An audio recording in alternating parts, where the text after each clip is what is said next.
Bienvenue à cette présentation sur le DECBac en sciences infirmières à la Faculté des sciences infirmières de l'Université Laval. Je m'appelle Marilyn Monpetit, je suis la chargée de communication à la faculté et aujourd'hui, je suis accompagnée de Sonia Tessier, qui est conseillère à la gestion des études pour ce programme. Donc, comme je le disais, il y aura une période de questions à la fin. Donc, je cède la parole à Sonia. Bonjour tout le monde. Donc, comme Marilyn a mentionné, mon nom c'est Sonia Tessier.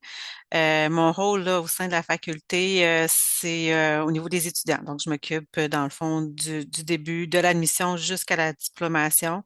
Dans le parcours aussi de l'étudiant, là, je vais être au présent auprès d'eux s'ils ont des questions, ils veulent revoir leur cheminement, des besoins spécifiques d'accommodation, des problématiques qui pourraient survenir pendant leur parcours. Et je suis en soutien aussi au niveau de la direction de programme. Donc, c'est un peu mon rôle au sein de la faculté. Fait qu'hésitez pas, comme Marilyn l'a dit, de poser vos questions. Ça peut être à la fin ou en cours de route, là, si jamais c'est en lien avec ce que je suis en train de mentionner. Donc, voilà. Donc, premièrement, tout ce que j'aimerais vous mentionner, notre programme de baccalauréat en sciences infirmières, c'est un programme qui est agréé depuis 2012. En fait, l'agrément de programme signifie que, on a des évaluations. C'est des évaluateurs experts qui viennent voir le contenu de notre programme. Ils rencontrent les étudiants, ils rencontrent les milieux cliniques, puis ils viennent nous donner dans le fond, des recommandations et nous devons les faire afin de pouvoir avoir le titre, le sceau de l'agrément, dans le fond, de notre programme. Ça démontre en quelque sorte que notre programme est de qualité.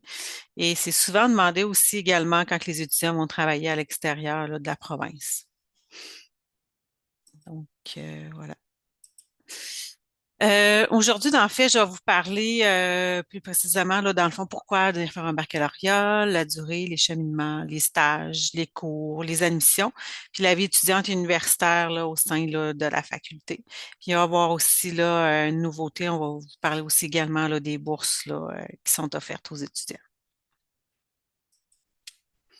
Donc, est-ce qu'il y en a qui, je ne sais pas s'il y en a qui vont vouloir répondre, mais est-ce qu'il y en a qui veulent savoir pourquoi qu'on vient faire tu sais, l'idée de venir faire un bac, ça vient de où, puis pourquoi là, vous vouliez faire un baccalauréat? Y a-t-il une raison en particulier là, suite à ceux qui ont leur DEC en soins infirmiers? Donc, je vais répondre. En fait, le but de venir faire un bac en sciences infirmières suite au fait que vous avez votre technique en soins infirmiers, c'est vraiment pour venir prodiguer des soins là, plus spécialisés, assurer, puis il y avait des problèmes de plus en plus complexes. Donc, on peut parler aux on peut penser dans le fond aux soins critiques à la santé communautaire.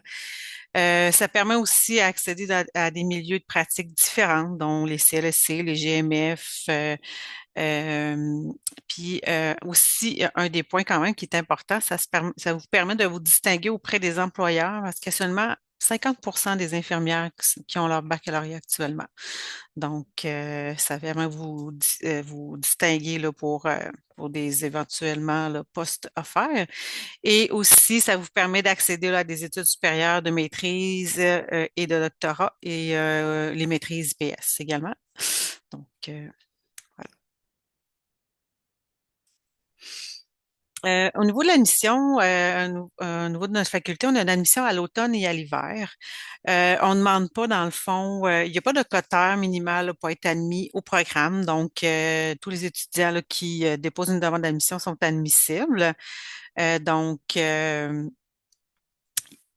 pour une admission à l'automne, mettons, à l'automne prochain, vous avez jusqu'au 1er août pour déposer une demande d'admission. Et pour la session d'hiver, c'est toujours le 1er décembre.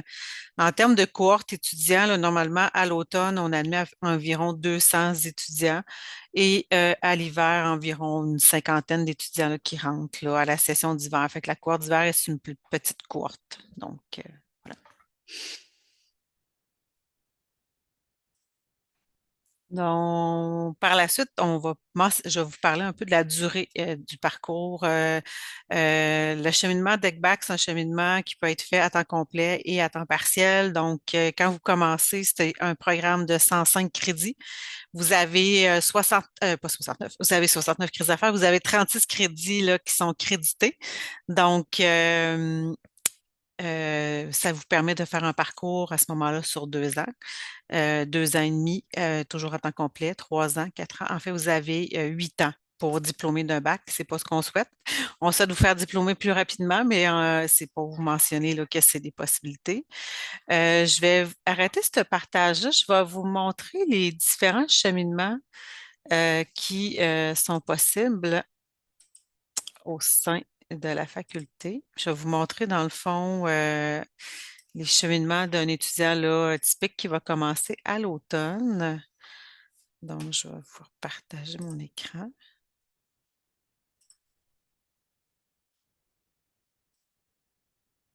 Donc, est-ce que vous voyez le cheminement? Oui.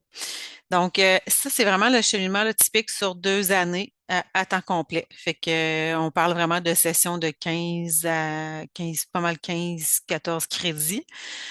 Donc, si on parle des cheminements là, de la première année ici, les cours sont offerts les mardis, mercredis, jeudis. Vous êtes libre les lundis et mardis. Vous avez nécessairement une session d'été là, à faire, dont vous avez comme un 6 crédits. C'est des cours qui sont normalement complètement à distance. Et puis, la session d'été, là, ça commence début mai et ça finit à la mi-juin. Normalement, sur l'ensemble des cours, là, c'est pas mal l'horaire là, de la session d'été. Dans votre parcours, il y a des cours qui sont obligatoirement faits ensemble. Donc, si vous décidez de cheminer à temps partiel, sachez que ces 3 cours-là vont devoir être faits dans une session et sont faits ensemble. Fait qu'on parle du cours de fondement biologique, on parle du cours de pratique infirmière et de cours d'examen clinique. En fait, la raison est fort simple. En examen clinique, l'examen clinique va arriver en premier dans votre semaine. Mettons, je vous donne un exemple. Vous allez venir faire l'examen physique d'un cas clinique que vous allez venir parler en fondement biologique par la suite. Et pour finir, vous allez aller en pratique infirmière, discuter de la pratique infirmière en fonction de ce que vous avez vu là, en examen clinique puis en fondement biologique. Donc, c'est pour cette raison-là que là, ces 3 cours-là sont faits en concomitance, puis ils ne peuvent pas être faits là, de façon indépendante.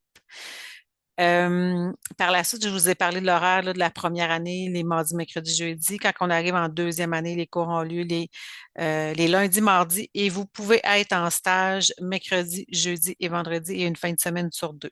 Mais les stages arrivent vraiment à l'hiver de votre deuxième année, donc ça arrive vraiment plus tard dans votre parcours scolaire. Ce qui est important à savoir, c'est que quand vous allez arriver dans le programme, pour les étudiants qui ont vraiment la technique en soins infirmiers, qui ont fait le programme 180 au niveau collégial, vous n'êtes pas obligé d'avoir votre permis de pratique à l'arrivée, mais vous allez devoir l'avoir quand vous allez arriver en stage. Fait que, mais tu sais, vous allez avoir, vous arrivez à l'automne, vous avez une possibilité de faire votre examen en septembre, une autre en mars, puis à l'automne. Fait que, tu sais, vous allez arriver à l'hiver normalement. Les 3 chances de l'examen ont été faites. Donc, voilà. Par la suite, il y a une possibilité, comme je vous ai mentionné, de le faire en 2 ans et demi. Fait que c'est vraiment, ça vous permet d'être toujours à temps complet là, sur un crédit minimal là, de 12, 13 crédits. Donc, ça permet aux étudiants qui ont des bourses de continuer à avoir des bourses. Et puis par la suite, là, on parle plus d'un cheminement à temps partiel, 3 ans. Donc, 3 ans, puis on peut voir là, que les cours que je vous ai mentionnés sont vraiment faits dans la session. Puis par la suite, là, on peut parler d'un 4 ans, là, c'est plus un temps partiel. Puis on peut monter, là, j'ai des étudiants qui peuvent le faire en 5 ans, c'est plutôt rare, mais ça arrive. Ce qui est pertinent à savoir, c'est que nous, en fait, étant donné qu'on a une admission à l'automne et à l'hiver, on est capable de venir jongler un peu dans vos parcours scolaires parce qu'on a une offre de cours identique à l'automne et à l'hiver. Fait qu'un étudiant qui déciderait, mettons, de commencer son parcours à temps partiel, ben, à la session suivante, je pourrais le mettre à temps complet. Et inversement, ben, c'est sûr que c'est plus facile de prendre un étudiant à temps complet et de l'envoyer à temps partiel, mais c'est des choses qu'on est capable de faire. Je vais départager ça.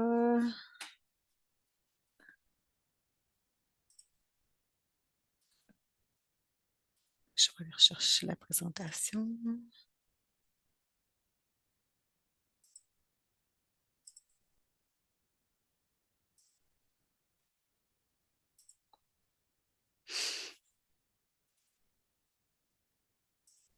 Donc, Je vais vous partager parce que ça peut fonctionner. Attendez un peu. Je vous partage l'écran. Bon, je vous ai parlé, là, dans le fond, des différents cheminements. Euh, Ce qui est important de savoir, tu sais, dans votre décision du cheminement que vous allez faire, je vous ai parlé d'un cheminement sur 2 ans et demi parce que la majorité des étudiants, ils vont travailler là, pendant leurs études. Donc, c'est une possibilité.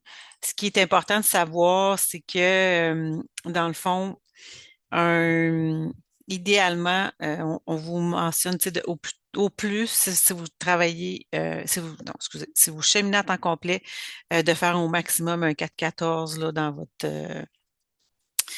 pour votre travail. Donc, juste pour, idéalement, vous gardez du temps pour étudier. C'est important de se maintenir une moyenne de 2 sur 4,33 à l'université pour diplômer. Ça ne suffit pas d'avoir juste des 60, ça fonctionne pas. Il faut vraiment maintenir une moyenne de 2 sur 4,33. Et si jamais vous décidez d'aller vers des études supérieures, il faut vraiment maintenir une moyenne de 3 sur 4,33. Donc, fait que c'est comme important là, de vous assurer de garder du temps pour vos études. Et puis, à titre indicatif, là, si on prend, mettons, une session de 14 crédits, on parle de 3 heures de travail scolaire par semaine et les cours, plus l'horaire de cours, ça donne un total de 42 heures là, d'études par semaine. Donc, c'est non négligeable, là. Euh, c'est à considérer quand vous allez donner vos disponibilités pour votre travail. Donc, je vais poursuivre. Comme je vous ai mentionné, pendant votre parcours, vous allez avoir des stages. Vous allez avoir 2 stages à faire, un stage en santé communautaire, un stage en soins critiques qui arrive vraiment en fin de parcours. Euh, il y a aussi possibilité de se faire reconnaître les stages si jamais vous avez cumulé suffisamment d'heures de travail. Ça prend 1650 heures de travail dans un domaine soit de santé communautaire ou de soins critiques pour pouvoir se faire reconnaître le stage et aussi là, maintenir là, des notes supérieures à 75 pour les cours qui sont préalables au stage. Donc, mais ça, si c'est une possibilité pour vous, vous nous contactez puis on vous donne l'information nécessaire là, pour la reconnaissance. Pendant votre parcours, il y a différents modules de formules d'enseignement. On parle de cours qui sont plus magistraux. Il y a des classes inversées, il y a des capsules narrées, il y a des cours euh, à distance, complètement à distance, asynchrone. Fait que, tu sais, il y a vraiment des formules d'enseignement. Je pourrais dire que c'est un programme qui est plutôt hybride. C'est pas un programme qui est complètement à distance. Il y a des cours qui sont en classe. Puis je dirais que de plus en plus, il y a des cours qui sont revenus totalement en classe et c'est à la demande des étudiants. Donc, c'est les étudiants qui nous ont demandé d'avoir plus de cours en classe. Donc, il y a certaines formules de cours qui ont changé. On a des cours aussi par approche par problème. C'est les cours de fondement biologique que je vous ai parlé tantôt. C'est pas un programme au complet qui est approche par problème. C'est vraiment 4 cours ciblés dans votre parcours scolaire et c'est les 4 fondements biologiques. Donc, si jamais vous avez des questions concernant les fondements, là, je pourrais y répondre là, à la fin, là. Il y a certains cégeps qui font déjà des fondements biologiques dans leur parcours, là. Je pense à Garneau, là, donc les autres, ils font déjà là, des approches par problème. Pendant votre parcours scolaire, vous pouvez venir agrémenter votre parcours. Donc, puis en fait, il y a 3 profils qui sont disponibles. Ces profils-là, ça nous permet à la fin, quand vous allez terminer puis diplômer, de venir l'ajouter à votre parchemin. Donc, sur votre diplôme, ça va être indiqué le profil que vous avez fait. Donc, il y a le profil entrepreneurial qui est possible de faire, le profil international et le profil recherche. Vous ne pouvez pas faire plus qu'un profil, vous devez en choisir un. Le profil international, c'est vraiment un séjour d'études qui se fait soit en Suisse ou en Belgique et ça se fait à la session d'automne de votre 2e année. Donc, si c'est quelque chose qui vous intéresse dès le début de votre parcours à la session d'automne, et toujours à la session d'automne, on fait des séances d'information là, concernant ce profil et il y a une sélection là, des candidats qui se fait normalement là, en décembre. Là. Donc, fait que ouais, en décembre, une confirmation début janvier pour vous indiquer là, qu'il est possible pour vous de partir. Il y a une bourse de 4 500 $ qui est offerte aux étudiants, mais ça ne paie pas tout. Donc, il faut vraiment prévoir là, quand même un peu de sous là, pour partir. L'autre possibilité que vous avez, là, c'est le stage international interculturel. C'est vraiment 9 semaines de stage que vous faites dans un pays en émergence. Comme vous pouvez voir, là, on envoie des étudiants là, au Bénin, en Inde, au Vietnam. On a envoyé cette année au Brésil, dans le nord du Québec. Et il y a une bourse aussi de 3 000 $ et les étudiants qui sont inscrits à SIAM, ils font beaucoup aussi de campagnes de financement. Donc, les étudiants, c'est souvent sont capables de partir pour leur séjour et avoir déboursé tous les frais avec la bourse et leur campagne de financement. L'information aussi est offerte aux étudiants. Il y a des séances d'information à l'automne et normalement, c'est à l'hiver, là, comme là, on est en train de faire la sélection des étudiants qui vont partir, pas à l'été 2026, mais à l'été 2027. Donc, fait que c'est ça, c'est une possibilité là, à faire pendant votre parcours. C'est l'équivalent, dans le fond, de 6 crédits. C'est votre 6 crédits de cours optionnels que vous devez faire dans votre parcours scolaire. En fait, il est remplacé par le stage international et interculturel. Donc, c'est un stage qui est quand même très apprécié là, des étudiants. En fait, il y a aussi des bourses qui sont disponibles à la faculté, et aussi offertes là, sur le site du BBAF. Donc, je vais vous présenter ma collègue ici qui va vous en parler là, un peu plus. Donc, voilà.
Donc, oups, Ça va excusez. changer, oui. Peut-être que le son était pas parfait. Il y avait des sous-titres, mais quand on vous fera parvenir la présentation, vous allez avoir la vidéo là, avec un meilleur son. Si je peux me permettre, là, c'est que France, notre collègue au niveau de la philanthropie, expliquait les différentes bourses qui sont disponibles.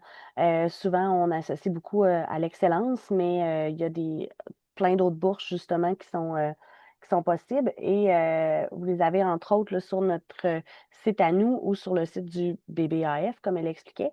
Et il y a il y a une bourse présentement qui est la bourse de la relève qui est vraiment pour les étudiants au bac en sciences infirmières.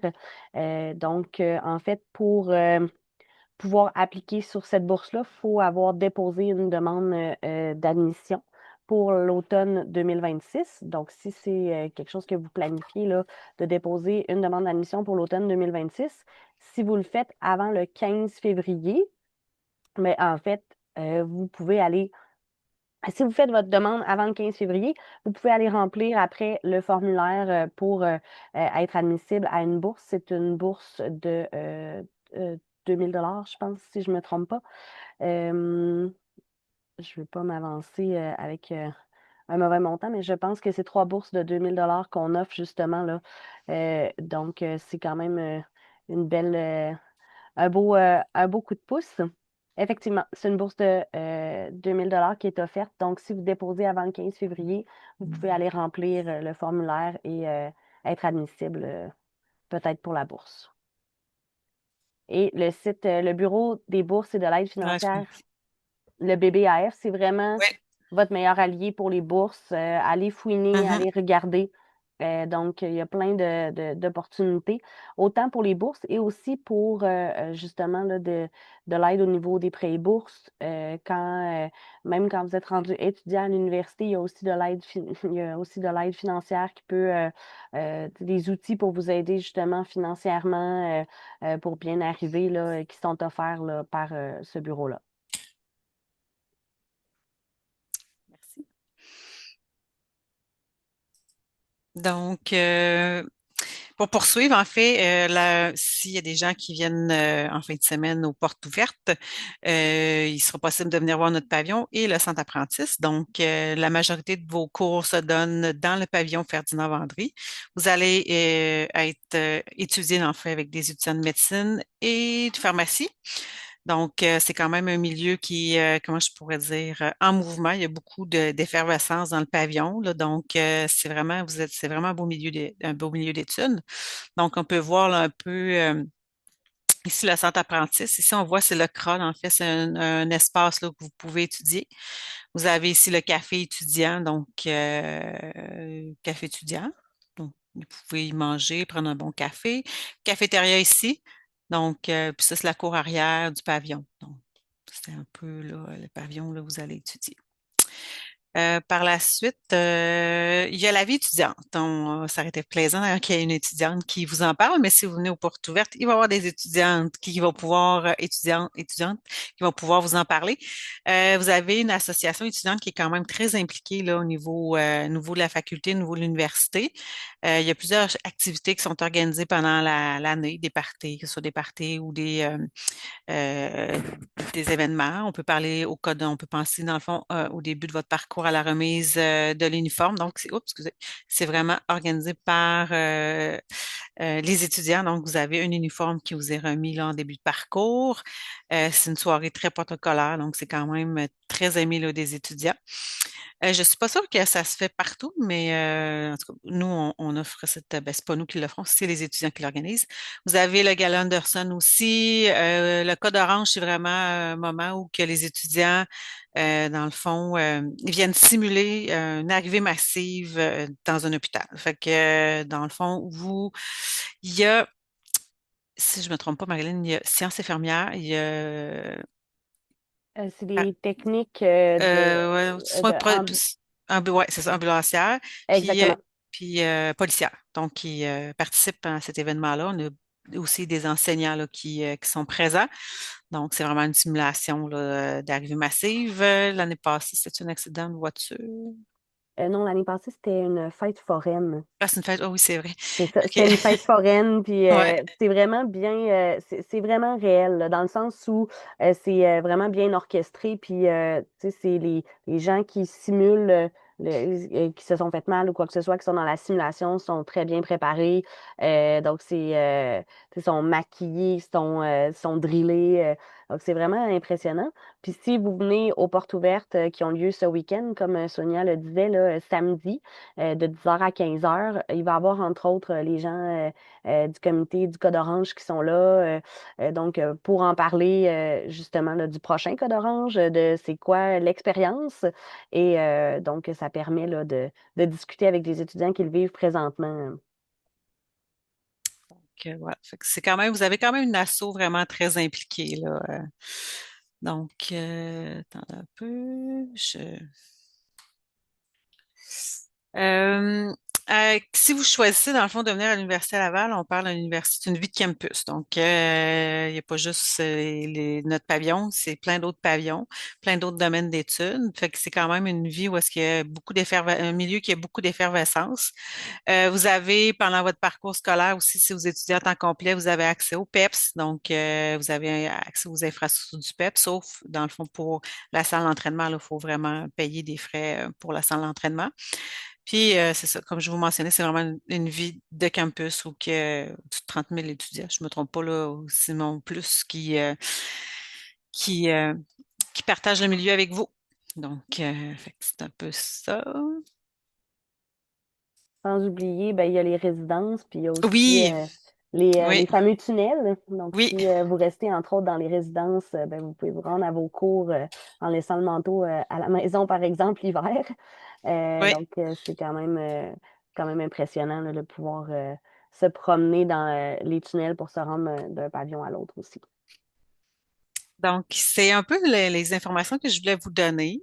Je serai prête là, à vos questions si vous en avez. Donc, vous pouvez juste ouvrir votre micro ou les poser là, dans le chat pour que je puisse répondre à vos questions. Oui, moi, j'aurais une question par rapport aux critères de sélection là, pour le volet international. Oui, allez-y. Bien, en fait, quels sont vos critères pour sélectionner les candidats? Il y a nécessairement là, au niveau académique, fait que ça prend une cote de rendement universitaire de, de 2,67, si je ne me trompe pas.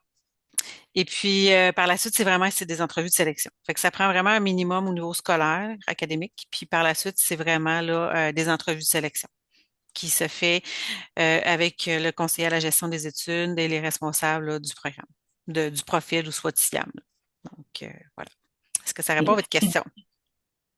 oui, en partie. Oui. Vous cherchez quel type de candidat? Tu sais, des gens débrouillards? Tu sais, c'est un petit peu sur quoi vous cherchez quel type de personnalité, ouais. C'est une bonne question parce que je participe pas à ces Mm. sélections-là.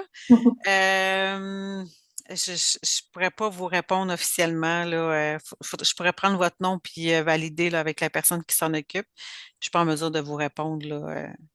Non, Je vous suis pouvez désolée. nous Est-ce qu'on peut écrire. écrire est-ce qu'on peut écrire un courriel directement à la personne qui s'occupe de Oui, ce dossier-là? Ben, Ouais. en oui. fait, vous pouvez écrire à études avec un S à commercial fsi.ulaval.ca, ça va être redirigé à la bonne personne, là.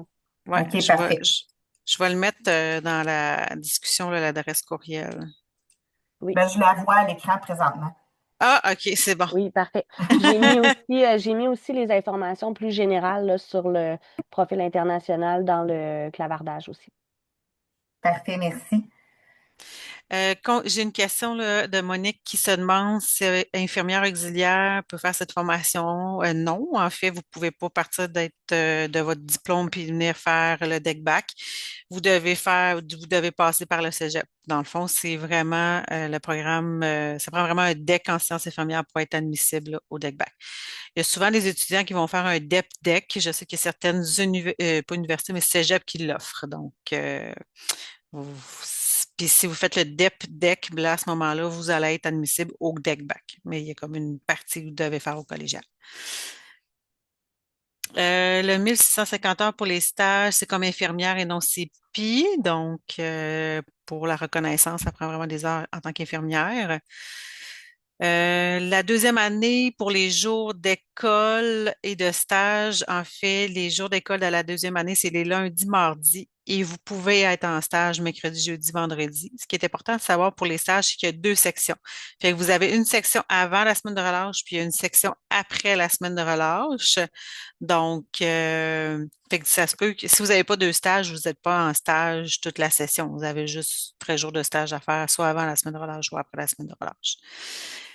Combien de places pour les stages internationaux? C'est environ 15-17 étudiants qui partent. Pour les échanges en Suisse, c'est une douzaine d'étudiants, mais ça va monter pour l'année prochaine. On va avoir plus d'étudiants qui vont pouvoir partir à partir de l'automne prochain. Donc, fait que c'est ça, on a des nouveaux milieux là, pour, euh, pour le profil international en Suisse. Je continue les questions. J'avais des questions à propos de mon parcours. Oui, concernant, si vous avez des questions concernant votre parcours, oui, je peux même vous laisser mon lien pour que vous puissiez prendre le rendez-vous avec moi là. Je pourrais voir là, c'est Alondra Géminis là, qui se pose des questions, fait que je pourrais vous donner mon lien pour prendre rendez-vous avec Je moi. vais le mettre dans, si tu me permets, Sonia, je le mettrai dans le courriel que j'envoie à la suite de la Oui, présentation. oui, c'est parfait. Donc, c'est un lien Euh, vraiment pour pouvoir prendre un rendez-vous directement avec Sonia, là, directement avec son agenda. j'ai une question de Fatou Jalot qui se demande si on peut faire le stage international et la session à l'étranger. Non, il faut vraiment choisir un des deux. C'est souvent une question qu'on a. Beaucoup d'étudiants aimeraient se faire les deux, mais non. Ouais, c'est vraiment soit le profil ou soit le stage qui est possible de faire. Est-ce qu'on peut choisir notre hôpital d'un milieu de stage ou c'est l'université qui l'impose? En fait, je vais vous expliquer un peu comment ça fonctionne pour la détermination de votre milieu de stage. On a un système qui se nomme HSPNet, donc on va vous donner accès. Quand vous allez arriver dans ce système-là, vous allez voir, mettons, vous êtes inscrit à votre stage de soins critiques, bien, vous allez voir l'ensemble des unités, des milieux, des horaires, puis par la suite, vous allez faire 5 choix, mettons, parmi les milieux que vous voyez, puis il y a un boulier qui part qui va vous attribuer un milieu de stage.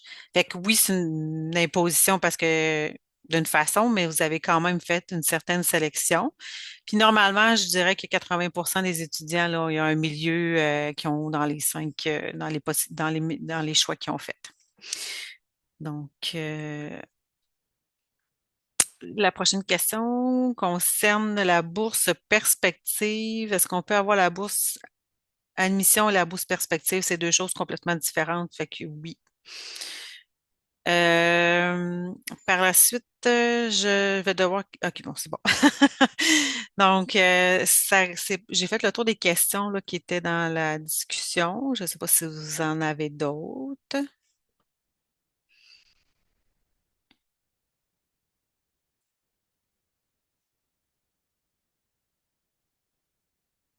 S'il n'y en a pas d'autres, on pourrait clore là, la rencontre. Puis Marilyn va vous envoyer, dans le fond, mes informations là, pour prendre rendez-vous avec moi là, si vous avez des questions. Ouais.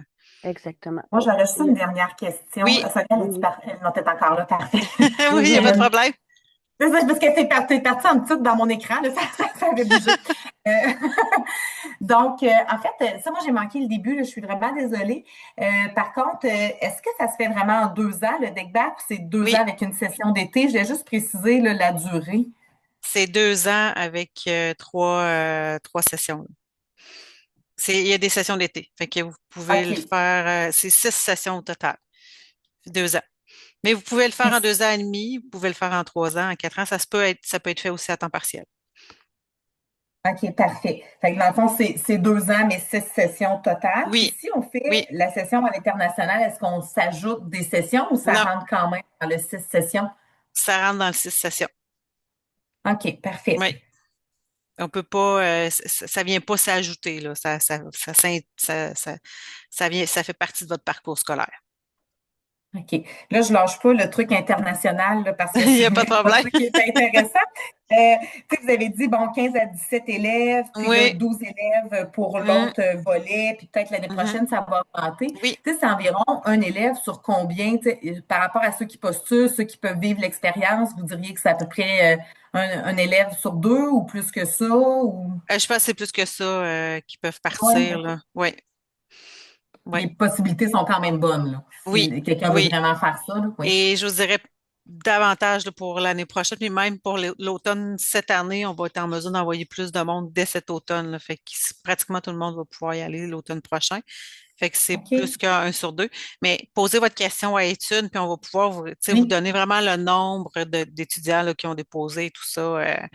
Euh, on pourra vous donner voyons, un avis plus clair que moi. J'ai pas fait les sélections, là, fait que j'ai pas vu le dossier.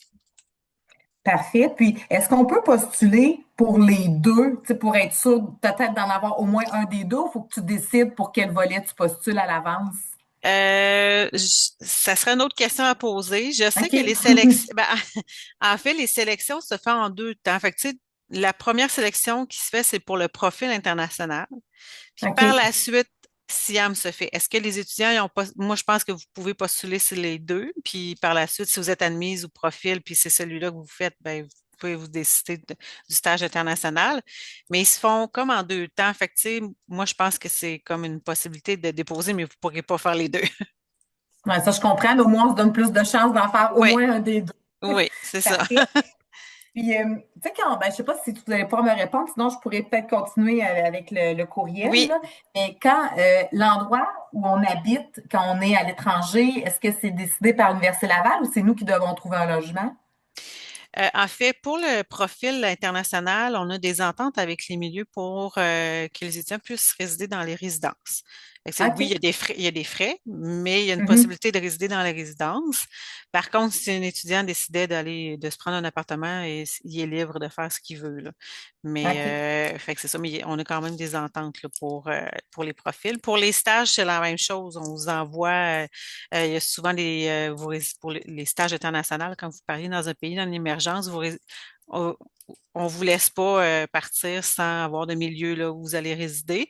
Je sais que il y a souvent, des fois, c'est dans les orphelinats ou des choses comme ça là, que les étudiants vont résider là. Donc, ça vous OK. donne peut-être une petite idée, là, mais Oui. ouais, on ne vous laisse pas tout seul dans la recherche d'une place où résider. OK, il y a vraiment un accompagnement, c'est ce que je Oui, me ah demandais, oui, là. oui, Parfait. assurément. Surtout, je vous dirais, surtout pour le stage international, c'est une année de préparation que les étudiants y ont. Ils ont des séances, des rencontres avec les responsables régulièrement afin vraiment de vous préparer à partir parce que on veut vous préparer aussi. Des fois, il y a un choc culturel qui peut survenir, des choses comme ça. Fait que, tu sais, vous êtes Mhm. vraiment outillés avant de partir, là, surtout pour le stage international. Excellent. Puis vous Parfait. partez Puis jamais là, tout voilà. seul. Vous partez jamais tout seul. Vous êtes OK. toujours en duo là, quand vous partez et vous ne choisissez pas nécessairement votre duo. Fait que c'est ça, c'est la faculté qui peut décider avec qui vous allez partir. Bon, j'imagine qu'elle fait aux entrevues de sélection, ça reste pour que les duos fassent bon ménage, là, pour que ce soit gagnant, là, j'imagine. J'ai pas saisi ça. Il y a comme une distorsion, excusez. Ah, désolée. Ben, tu sais, j'imagine que ça, l'université analyse le duo puis qu'on Oui, s'organise pour oui, que ce soit gagnant, là. oui, Oui, c'est ça. oui, assurément. Oui, assurément. Oui. Parfait. Puis peut-être une autre question en lien avec le cours des fondements biomédicaux, ben, t'as un peu, là, vous appelez ça, en tout cas, les cours d'APP, là, Oui, des cours de fondement euh, biologique. fondements biologiques. Bon, merci. Oui, En fait, ces cours-là, il y en a 4 au total, donc c'est à chaque oui, session, là, tu sais, oui. pas durant l'été, j'imagine, là, Non, automne-hiver, automne-hiver. oui. OK. Puis, c'est quoi, tu sais, pouvez-vous m'en parler un petit peu plus là, de la philosophie dans ces cours-là, comment ça se déroule? Euh, je peux vous en parler, mais peut-être pas aussi bien que le professeur responsable. OK. Euh, En fait, l'idée, c'est vraiment, vous allez avoir un cas clinique qui va vous être remis. Puis par la suite, vous partez chez vous, puis vous allez ouvrir tous vos livres que vous avez, puis vous allez trouver des informations concernant la problématique de santé que vous voyez. L'idée, c'est de vous amener également à être autonome quand vous allez être dans le milieu de travail pour pouvoir venir avec vos livres, être en mesure de venir pas poser un diagnostic, c'est pas ce que je veux dire, mais venir avoir j'allais dire un esprit analytique, mais développer sa conscience professionnelle infirmière. Donc, Hum, l'idée, c'est un peu, derrière tout ça, c'est un peu ça, c'est de devenir, être en mesure de le faire par soi-même. Vous partez, mais tu sais, vous n'êtes pas tout seul. Fait que, tu sais, quand vous revenez en classe, vous êtes dans des petits groupes de 8 étudiants. Vous allez venir discuter de ce que vous avez trouvé, du cas que vous avez eu. Puis vous avez toujours un moniteur qui est avec vous. Fait qu'il y a une personne qui est là pour vous guider aussi pendant vos échanges pour en arriver, dans le fond, à déterminer ce qui doit être fait là, pour le cas que vous avez devant vous, là. ben, merci beaucoup. Ça fait C'est plaisir. généreux. Merci. Merci. Les stages ne sont pas rémunérés. C'est souvent une question que j'ai, mais c'est pas des stages qui sont rémunérés. Donc, voilà. Fait que Voilà, on vous souhaite une belle journée. Merci Merci. beaucoup. Merci, au revoir. Au revoir.